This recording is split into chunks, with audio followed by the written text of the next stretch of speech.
అందరికీ నమస్కారం, welcome to our channel. 5 కోట్లు కమిషన్ ఇస్తావా లేకపోతే 50 కోట్లు ఫైన్ కడతావా?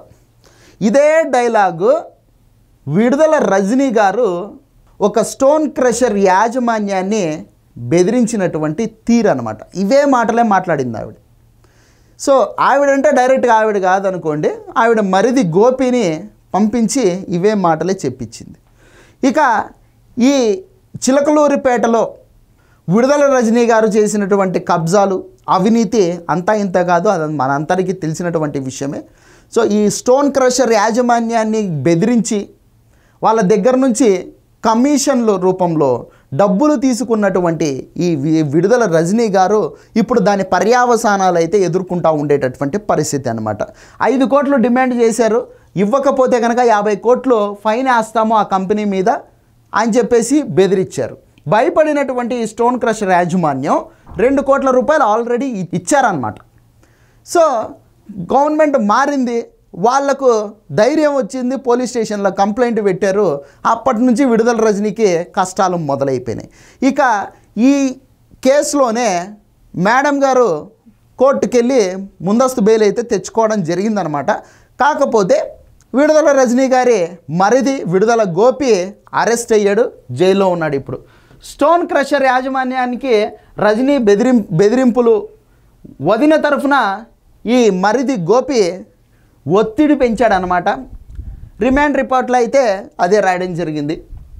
మీరు ఇబ్బంది లేకుండా వ్యాపారం చేసుకోవాలనుకుంటే నాకు 5 కోట్లు ఇవ్వండి, లేదంటే 50 కోట్లు జరిమానా చెల్లించేందుకు మీరు సిద్ధంగా ఉండాలి అని చెప్పేసి మేడం రజనీ గారు బెదిరింపులకు పాల్పడింది. చిలకలూరిపేట వైసీపీ ఎమ్మెల్యేగా ఎన్నికైనటువంటి విడుదల రజనీ తన నియోజకవర్గంలోని ఎడ్లపాడు వద్ద స్టోన్ క్రషర్ నిర్వహిస్తున్నటువంటి చలపతిరావును 2020 సెప్టెంబర్ 4న 5 కోట్ల రూపాయలు డిమాండ్ చేశారు. తాను సక్రమంగా వ్యాపారం చేసుకుంటున్నాను మేడం, అన్యాయంగా 5 కోట్లు చెల్లించమంటే ఎలా చెల్లించాలి అని చెప్పేసి ఆ వ్యాపారి క్వశ్చన్ చేశాడనమాట. డబ్బులు ఇవ్వకుంటే వ్యాపారం మూసేయాలి అని ఈ విడుదల రజనీ గారి మరిది విడుదల గోపి ఆ యాజమాన్యాన్ని చలపతిరావుని విపరీతంగా ఒత్తిడికి గురి చేశాడనమాట.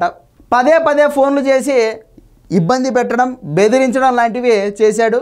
ఈ క్రమంలో రజనీ అప్పటి గుంటూరు విజిలెన్స్ ఎన్ఫోర్స్మెంట్ అధికారి పల్లె జాషువాని అడ్డం పెట్టుకొని తనిఖీల పేరుతో ఆ యాజమాన్యాన్ని, ఆ చలపతిరావు అండ్ బ్యాచ్ని విపరీతంగా హింసలకు గురి చేసిందనమాట. విజిలెన్స్ అధికారులకు కూడా చెప్పకుండా, ఎటువంటి అనుమతి తీసుకోకుండా ఈ జాషువా తనిఖీల ద్వారా అధికార దుర్వినియోగానికి పాల్పడ్డాడు. ఇక దిక్కుతోచనటువంటి స్థితిలో ఈ స్టోన్ క్రషర్ యజమాని చలపతిరావు 2 కోట్లు ఇచ్చేందుకు అంగీకరించాడు. 2021 మార్చిలో రజనీ ఇంటికెళ్ళి గోపి చేతికి 2 కోట్ల రూపాయలని ఈ చలపతిరావు ఇవ్వడం జరిగింది. డబ్బు అందిందని రజనీకి ఫోన్ చేసి చెప్పాడు గోపి. ఆ తర్వాత తమకు కూడా చెరో 10 లక్షలు ఇవ్వాలని చెప్పేసి చలపతిరావును ఈ గోపి జాషువా డిమాండ్ చేశారు. దీంతో వారికి నగదు రూపంలో చెల్లించారు. విషయం ఎక్కడ చెప్పినా తీవ్ర ఇబ్బందులకు గురి చేస్తాం అని చెప్పేసి గోపి జాషువా ఆ చలపతిరావును బెదిరించారు. సో దీని మీద ఏసీబీ కేసు నమోదు చేసింది. ఇక అరెస్టు నుంచి విడుదల రజనీకి ప్రస్తుతానికైతే రక్షణ కలిగిందనమాట.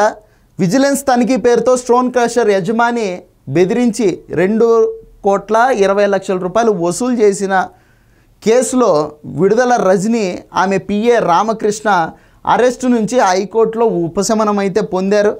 వీరిద్దరికీ బిఎన్ఎస్ సెక్షన్ 35(3) సిఆర్పిసి 41 కింద నోటీసులు ఇచ్చి విచారణ చేయమని చెప్పేసి కోర్టు ఆదేశించడం అయితే జరిగింది. సో ప్రస్తుతానికైతే విడుదల రజనీ గారు అరెస్ట్ అవ్వట్లేదు, ఆవిడ్ని కేవలం 41 నోటీస్ ఇచ్చి విచారణ చేస్తారనమాట. సో విడుదల రజనీ అరెస్ట్ అయిపోతుంది అని బాధపడే వాళ్ళు కావచ్చు, విడుదల రజనీ అరెస్ట్ అవదా, ఎప్పుడవుతుంది అని ఎదురు చూసేటటువంటి వాళ్ళు కావచ్చు. ప్రస్తుతానికైతే మీరు కొంచెం హోల్డ్లో ఉండాల్సినటువంటి పరిస్థితి అనమాట. ఎందుకంటే తప్పు చేసిన వాళ్ళు ఎవరు కూడా తప్పించుకునే ప్రసక్తి లేదబ్బా. భారతదేశంలో చట్టాలు ఉన్నాయి, న్యాయస్థానాలు ఉన్నాయి, ప్రజాస్వామ్యం కూడా ఉంది. అప్పటికప్పుడు ఏదో తాత్కాలిక ఉపశమనం కోసం అని చెప్పేసి ఏదో ఇట్లా ముందస్తు బెయిల్ తెచ్చుకోవచ్చు, కానీ ఫైనల్గా అయితే డెస్టినేషన్ అదే కదా, తప్పదు. సో ఇది వీడియో. ఈ వీడియో నచ్చితే లైక్ చేయండి, సబ్స్క్రైబ్ చేయండి, షేర్ చేయడం మాత్రం మర్చిపోద్దు. Thank you.